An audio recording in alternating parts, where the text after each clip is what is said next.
നമോ ഭഗവതേ വാസുദേവായ. നാരായണീയം ദശകം 1. ഭഗവാന്റെ സ്വരൂപവും മാഹാത്മ്യവും.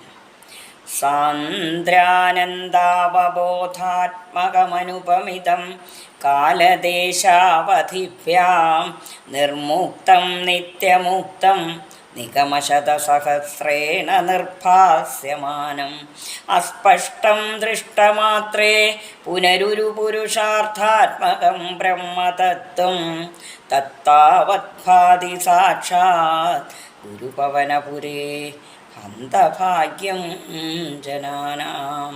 ശ്രീ ഗുരുവായൂരപ്പാ ശരണം. ഇവിടെ 1-ാമത്തെ ശ്ലോകത്തിൽ പറയുകയാണ്, സാന്ദ്രാനന്ദാവബോധാത്മകമനുപമിതം. സാന്ദ്രാനന്ദാവബോധാത്മകം, അതായത് ഇടമുറിയാത്ത ആനന്ദവും ജ്ഞാനവുമാകുന്ന സ്വരൂപത്തോടു കൂടിയതും, അനുപമിതം, ഇതിന് സദൃശമായി മറ്റൊന്നില്ലാത്തതും, കാലദേശാവധിഭ്യാം നിർമുക്തം, കാലത്തിൻ്റെ അവധിയിൽ നിന്നും ദേശത്തിൻ്റെ അവധിയിൽ നിന്നും വേർപെട്ടതും, നിത്യമുക്തം, സുഖദുഃഖാദികളുടെ സംബന്ധം, അതായത് മായാസംബന്ധം ഇല്ലാത്തതും ഒട്ടുമില്ലാത്തതും, നിഗമശതസഹസ്രേണ, അനേകം ശ്രുതിവാക്യങ്ങളിൽ നിശേഷം വ്യക്തമാക്കപ്പെട്ടിട്ടുള്ളതും, പിന്നെ എന്താണ്, ദൃഷ്ടമാത്രേ പുനഃ, പക്ഷെ ഒന്ന് കണ്ടാൽ തന്നെ ഒരു പുരുഷാർത്ഥാത്മകം, അതൊരു വലിയ പുരുഷാർത്ഥമാകുന്നതുമായ ആ ബ്രഹ്മം എന്ന പദാർത്ഥ വസ്തു ഗുരുപവനപുരേ താവത്, ഗുരുവായൂരിൽ ഇപ്പോൾ പ്രത്യക്ഷമായി തന്നെ വിളങ്ങുന്നു. ഹന്തഭാഗ്യം ജനാനാം, അഹോ ആളുകളുടെ ഭാഗ്യം തന്നെ എന്നിവിടെ 1-ാമത്തെ ശ്ലോകത്തിൽ തന്നെ പറയുന്നു.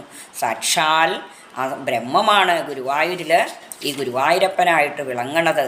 അതിനെ ഒന്ന് കണ്ടാൽ തന്നെ നിത്യമുക്തം, കാലത്തിൻ്റെയും ദേശത്തിൻ്റെയും എല്ലാ അവധിയിൽ നിന്ന് വേർപെട്ട് സച്ചിദാനന്ദ ബ്രഹ്മമാണ് ഗുരുവായൂരിൽ ഗുരുവായൂരപ്പനായിട്ട് വിളങ്ങുന്നത് എന്ന് ഇവിടെ മേൽപ്പത്തൂർ 1-ാമത്തെ ശ്ലോകത്തിൽ തന്നെ പറയുകയാണ്. അപ്പോൾ സാക്ഷാൽ ബ്രഹ്മം ആയ ഗുരുവായൂരപ്പൻ ഇവിടെ ഇരിക്കുമ്പോൾ മറ്റ് അന്യവസ്തുക്കളെയൊക്കെ തേടി നമ്മൾ നടക്കേണ്ട കാര്യമില്ല. ഈ നാരായണീയത്തെ വേണ്ട പോലെ ഉപാസിച്ചാൽ ആ സാക്ഷാൽ ബ്രഹ്മമാകുന്ന, സച്ചിദാനന്ദ ബ്രഹ്മമാകുന്ന ആ ഗുരുവായൂരപ്പനെ നമുക്ക് കിട്ടും. അപ്പോൾ പിന്നെ വേറെ പലതിനും വേണ്ടി നമ്മൾ ഓടി നടക്കേണ്ട കാര്യമൊന്നുമില്ല എന്ന് ആദ്യം തന്നെ നമ്മളൊക്കെ മനസ്സിലാക്കണം.